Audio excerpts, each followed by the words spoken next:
It's portable. So you want to go to and see another provider. You give them access. They can query any information they want about you.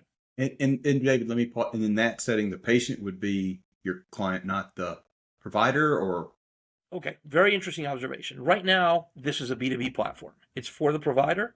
We're going to have a B2B2C component or a B2C component, which is a portal, which is not only going to be the traditional portal, but one that's going to drive engagement. And I'll give you a few examples. But eventually, we see this as also the stickiness where the individual patient can continue using WellPro, even if they go from one provider to the other. It doesn't mean that the other provider may not be using another EHR, but it's almost like bringing the portability of the data. And the best example I can provide is this.